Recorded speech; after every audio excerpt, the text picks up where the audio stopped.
एक कहावत है कि जंग के मैदान में सबसे पहले जंग की योजना शहीद होती है। रूस और यूक्रेन के बीच चल रहे जंग में ये कहावत सही साबित होती दिख रही है। इस जंग में रूस, यूक्रेन, अमेरिका और नाटो देशों ने जो योजनाएं बनाई वो सब धरी की धरी रह गई। रूस ने कभी नहीं सोचा था कि जंग इतने समय तक चलेगी और उससे भारी नुकसान उठाना पड़ेगा। यूक्रेन जिस नाटो समूह में शामिल होने के सपने देख रहा था वो सब कुछ बर्बाद हो गया।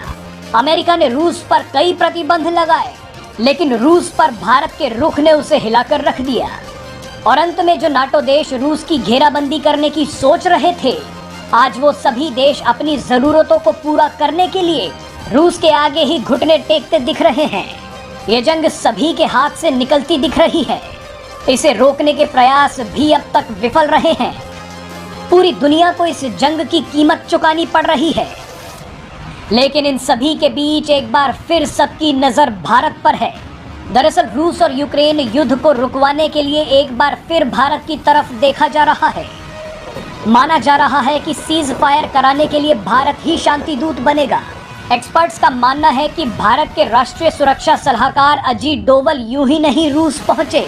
एनएसए अजीत डोवल ने अपने रूसी समकक्ष निकोलाई पेत्रोशेव से आतंकवाद और रक्षा समेत कई क्षेत्रीय और अंतर्राष्ट्रीय मुद्दों पर चर्चा की है। लेकिन इस यात्रा का एक मकसद रूस और यूक्रेन के बीच मध्यस्थता कराना भी बताया जा रहा है। एक रिपोर्ट के हवाले से बताया गया है कि अमेरिका, फ्रांस, ब्रिटेन और जर्मनी जैसे यूरोपीय देश रूस को सीज फायर के लिए राजी करने के लिए भारत पर भरोसा कर रहे हैं। रिपोर्ट के मुताबिक भारत इसे एक बड़े मौके के रूप में देख रहा है, क्योंकि अगर भारत सीज फायर लागू कराने में कामयाब हो जाता है तो यूरोप में उसकी ताकत और स्वीकार्यता और अधिक बढ़ जाएगी। आपको याद होगा कि जब फरवरी में रूस और यूक्रेन युद्ध शुरू हुआ था, तब भारत में यूक्रेन के राजदूत ने प्रधानमंत्री नरेंद्र मोदी से युद्ध को रुकवाने की गुहार लगाई थी। यूक्रेन के राजदूत ने कहा था कि भारत को पूरी तरह अपनी वैश्विक शक्ति का इस्तेमाल करना चाहिए।